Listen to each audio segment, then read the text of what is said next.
Olá! Você é aluno de pós-graduação e pretende começar a trabalhar com cultura celular? Ou você já está iniciando a sua pesquisa com cultura celular?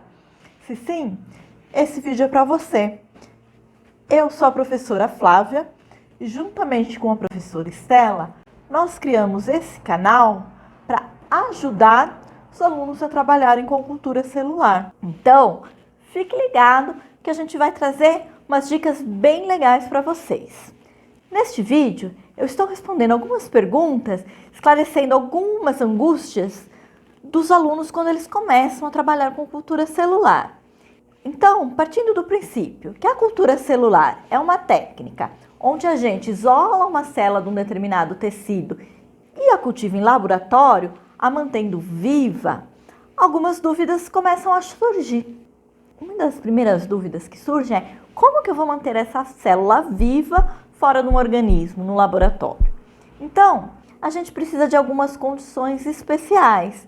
A gente a cultiva numa estufa, com temperatura e atmosfera controlada. Então, normalmente a gente trabalha com uma temperatura de 37 graus Celsius e uma atmosfera com 5% de CO2.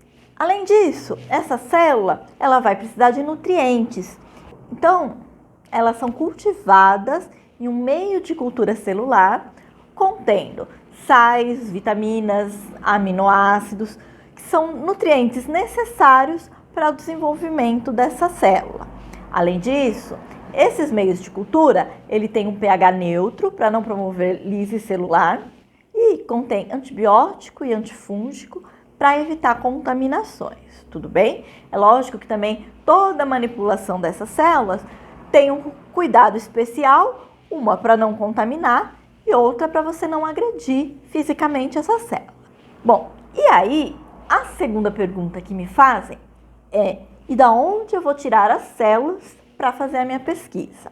E para isso, a gente tem duas opções, duas fontes de células que você pode trabalhar. Primeiro, você pode fazer uma cultura primária e isolar a célula diretamente do tecido de origem, ou você pode adquirir essa célula num banco de células, num biobanco.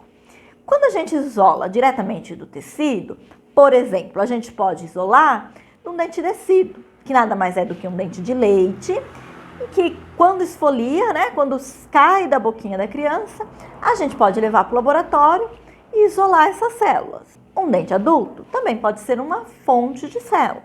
Quando a gente trabalha com biobanco, o que são biobancos? Eles geralmente são ligados a instituições de pesquisa e eles possuem um acervo de linhagens celulares.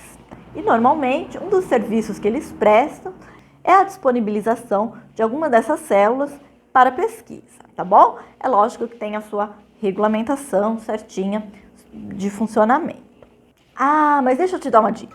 Independente do tipo de célula que você vai trabalhar, ou você isolando, ou você pegando num biobanco, você precisa, antes de iniciar qualquer tipo de procedimento, ter uma aprovação do Comitê de Ética.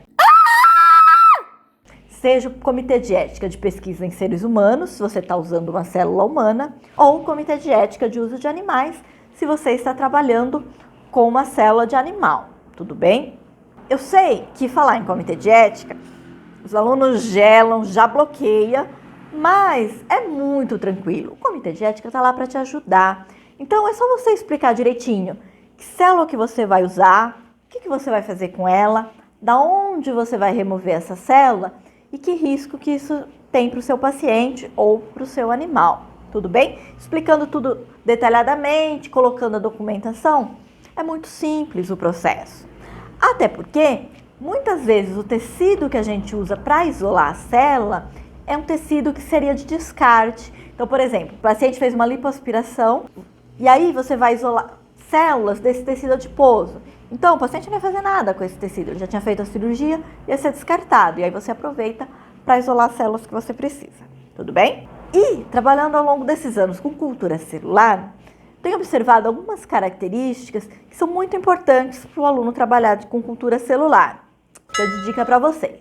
Então, vamos lá. São 3 pontos fundamentais. O primeiro deles é a organização. Então, planeje o seu experimento.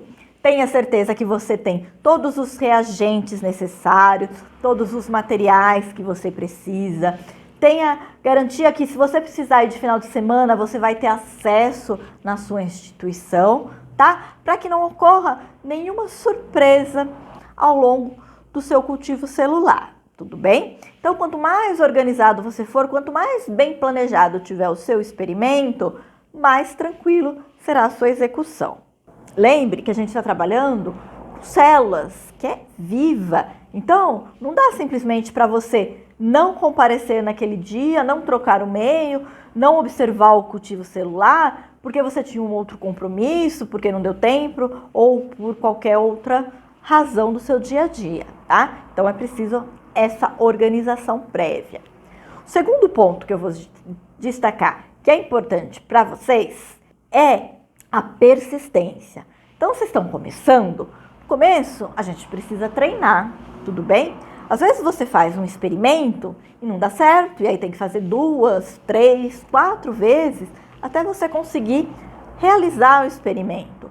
Outras vezes você faz o experimento de primeira, mas aí você não consegue reproduzir isso, você não consegue chegar nos mesmos resultados pela uma segunda vez. Então, quanto mais vocês forem trabalhando com cultura, mais refinada fica a técnica de vocês, melhores os resultados obtidos. Então é preciso persistência, porque não é chegar lá em uma vez, vai dar tudo certo e acabou, tá? Então tem que estar sempre motivado, empenhado ali nesse trabalho. E o terceiro ponto que eu vou destacar é foco, atenção. Por quê? São coisas sutis, então as concentrações, as pipetagens, é preciso uma boa precisão, porque senão na hora que você vai reproduzir, você não tem reprodutibilidade. Da mesma forma, é preciso que você tenha atenção aos mínimos gestos que você está fazendo, pois qualquer descuido na manipulação gera contaminação, tá? Então, quanto mais focado você tiver naquilo, quanto mais você tiver atento, melhor a execução do seu trabalho. Também é importante nesse aspecto você ter um caderno de laboratório onde você vai anotar todas essas condições que você está trabalhando, tá? Porque na mesma semana a gente lembra, mas daqui um mês que você vai repetir o experimento, ou daqui 2 meses, você já não tem certeza de qual condição que você usou, qual era a concentração, entre outras coisas. Então, mantenha tudo registrado e foco, atenção quando você estiver trabalhando. Se você conseguir isso, uma boa organização, bom planejamento, persistência e foco no seu trabalho, certamente o seu trabalho com cultura celular vai ser mais tranquilo e eficiente. Tudo bem? Eu sei que vocês devem ter outras dúvidas, milhões de coisas na cabeça, angústias que vocês queiram perguntar. Então, fica aqui o canal, deixa o seu comentário, deixa a sua dúvida, que a gente vai tentar responder na medida do possível essas dúvidas para te ajudar nesse seu trabalho laboratorial. Tudo bem? Por hoje é só, até logo e a gente se vê.